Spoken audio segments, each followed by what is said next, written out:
As-tu déjà ressenti que pour te sentir forte et en sécurité, il te fallait posséder une grande somme d'argent? Permets-moi de te confier un secret que j'ai découvert sur des chemins inattendus. Le véritable sentiment de plénitude ne naît pas dans ton compte en banque, mais dans ta manière de vivre, dans le regard que tu poses sur toi-même et dans l'énergie avec laquelle tu accueilles chaque journée. Je suis de celles qui embrassent le changement. Et avec le temps, j'ai compris que la richesse authentique vient de l'intérieur, qu'elle se construit de l'âme vers l'extérieur. Aujourd'hui, je ne vais pas te parler d'investissement, ni de fortune, ni de crypto-monnaie. Ce que je souhaite t'inviter à explorer est bien plus précieux, ta présence, ton esprit, et la façon dont tu avances dans la vie. J'ai vu des femmes aux revenus modestes marcher dans la rue avec l'assurance et l'élégance de celles qui dirigent le monde. Et j'ai aussi rencontré des personnes très fortunées, prisonnières de la peur constante de tout perdre. La différence ne réside pas dans ce que l'on possède, mais dans la manière dont on le porte.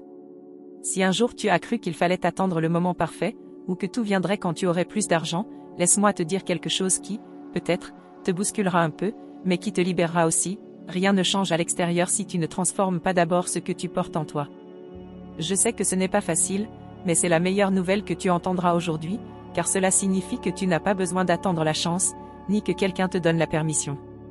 Tu peux commencer dès maintenant. Les femmes qui brillent vraiment et restent solides au fil des années ont un point commun, elles se comportent comme si elles étaient déjà tout ce qu'elles désirent être. Elles n'attendent pas de signes extérieurs, elles se réaffirment, chaque jour. Et cette attitude, ma chère amie, est absolument magnétique. Tu n'as pas besoin de vêtements de luxe, ni de dîner dans des lieux huppés. Ce dont tu as besoin, c'est de connaître ton essence, et d'avancer comme si le monde célébrait déjà qui tu es. Je ne suis pas née dans le luxe, enfant, je partageais ma chambre avec ma sœur, et nos murs étaient décorés de découpages de vieux magazines. Mais même dans ces instants simples, je servais mon thé dans ma tasse préférée. Je rangeais mon petit coin comme si j'attendais des invités de marque, et je parlais de mes rêves comme s'ils étaient déjà devenus réalité. Ce n'était pas de la vanité, c'était de la préparation, une fois transformée en attitude. C'est pourquoi aujourd'hui, je souhaite te transmettre cette habitude qui ont profondément transformé ma manière de vivre, et qui te feront te sentir puissante, sereine et pleine de possibilités, même si ton relevé bancaire raconte une autre histoire. Ce ne sont pas des conseils superficiels, mais de petites révolutions intérieures, capables de changer ton énergie et la manière dont tu te racontes ta propre histoire. Crois-moi, lorsque tu modifies ta narration intérieure, c'est tout le monde autour de toi qui commence à te répondre autrement. Mais avant de commencer, accorde-toi un instant. Respire profondément, ferme les yeux si tu le peux, et répète avec moi. Je n'ai pas besoin de permission pour me sentir précieuse, car cette valeur est déjà en moi. Il ne reste plus qu'à l'éveiller. Première pratique, parle comme une femme animée par un dessein, et non comme une victime des circonstances. Les mots créent des mondes, et le langage que tu utilises envers toi-même comme envers les autres est bien plus puissant que tu ne l'imagines.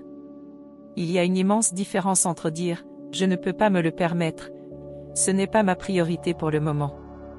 Dans la première formulation, tu te places dans une position de manque, comme si tu n'avais aucun pouvoir.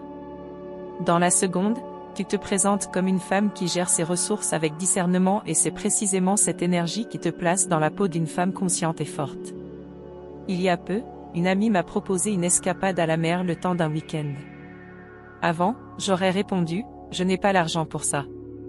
Mais cette fois, j'ai dit, en ce moment, je consacre mes ressources à une autre priorité. Résultat? Elle ne m'a pas perçue comme quelqu'un dans le besoin, mais comme une femme qui décide avec clarté.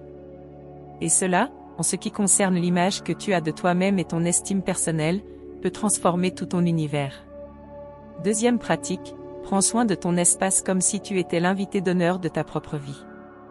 La véritable richesse commence par l'amour et l'attention que tu portes à ce que tu possèdes déjà. Peu importe si ton chez-toi est modeste ou si tu partages une chambre, ce qui compte, c'est la tendresse et la dévotion que tu insuffles à cet espace. Une bougie allumée, une plante fraîche, une chaise joliment disposée, tout cela peut transformer ton quotidien en un moment empreint d'un luxe simple et accessible. D'ailleurs, un environnement ordonné aide l'esprit à se clarifier. Des études récentes montrent que les personnes qui entretiennent des espaces organisés prennent des décisions plus conscientes et ressentent moins d'anxiété liée à l'argent. Il n'est pas nécessaire de déménager, il suffit de regarder ce qui t'entoure avec un regard nouveau. Troisième pratique, considère ton temps comme le trésor le plus précieux que tu possèdes car il l'est. Les femmes qui se sentent fortes et sereines ne le sont pas à cause de ce qu'elles possèdent, mais parce qu'elles protègent leur énergie avec soin. Commence à dire non sans culpabilité aux rencontres qui ne t'apportent rien, aux personnes qui ne viennent que lorsqu'elles ont besoin de toi, ou à ces engagements sociaux qui te laissent épuiser. Dis-le avec grâce, mais dis-le. Ton temps est une ressource rare et précieuse, ne le cède pas à la légère.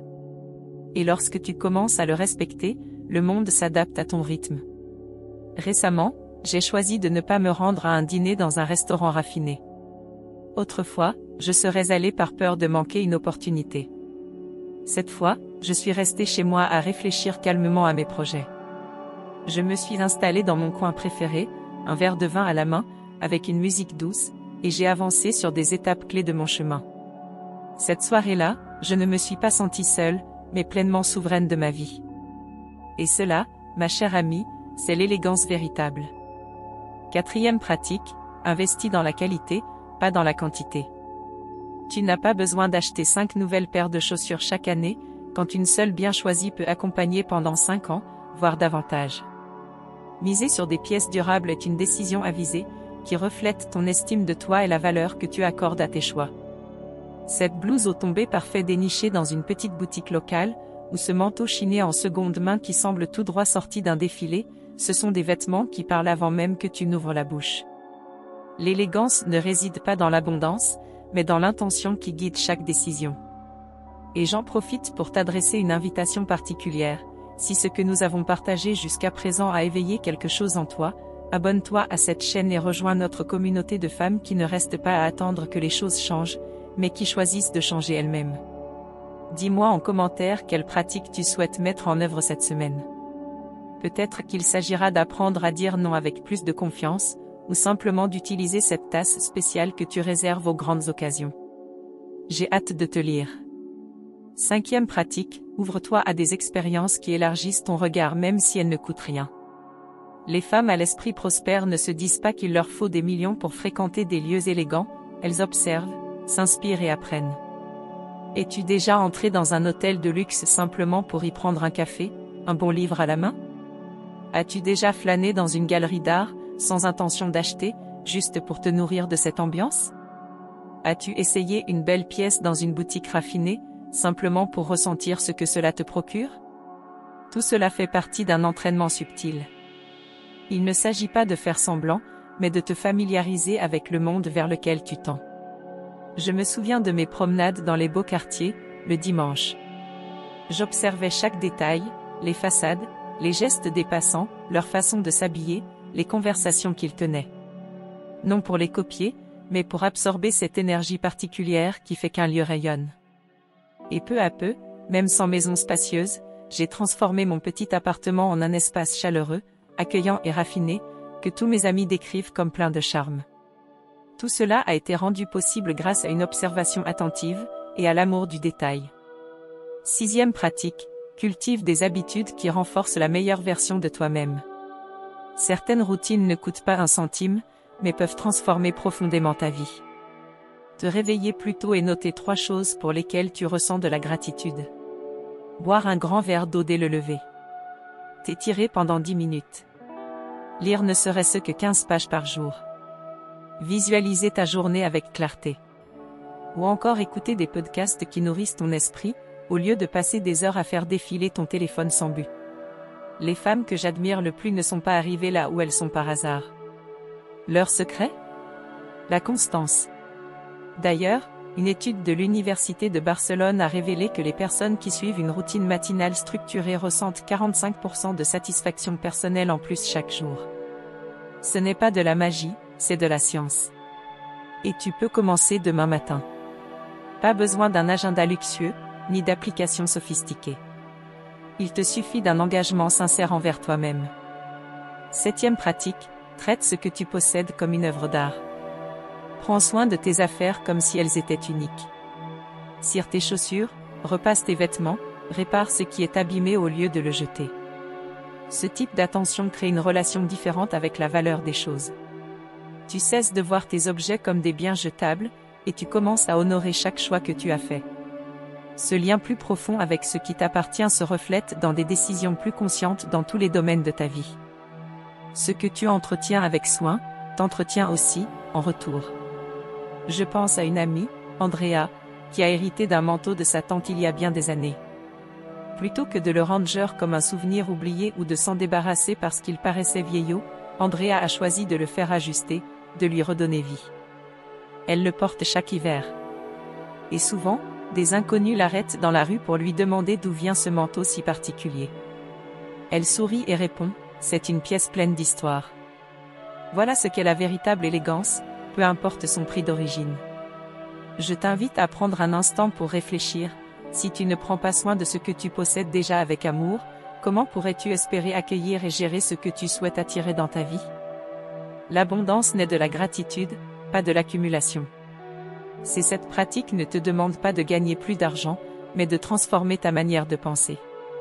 Et lorsque cette transformation a lieu, le monde réagit pas toujours avec des effets spectaculaires et immédiats, mais il répond bel et bien. Car lorsque ton énergie change, ton environnement change aussi. À présent que tu connais ces 7 pratiques essentielles, souviens-toi toujours de ceci. La richesse ne se résume pas à l'argent. Elle est dans le choix, dans la présence, dans la dignité. C'est savoir dire non, c'est pouvoir attendre, c'est créer à partir de ce que tu possèdes déjà. Pour conclure, laisse-moi te dire quelque chose, du fond du cœur. Tu mérites tout ce dont tu rêves. Pas parce que tu aurais accompli quelque chose d'extraordinaire, mais simplement parce que tu es déjà suffisante. Tu n'as pas besoin d'approbation. Tu n'as pas besoin de célébrité. Tu as seulement besoin de t'engager envers toi-même. Chaque jour, avec honnêteté, avec discipline, et avec amour.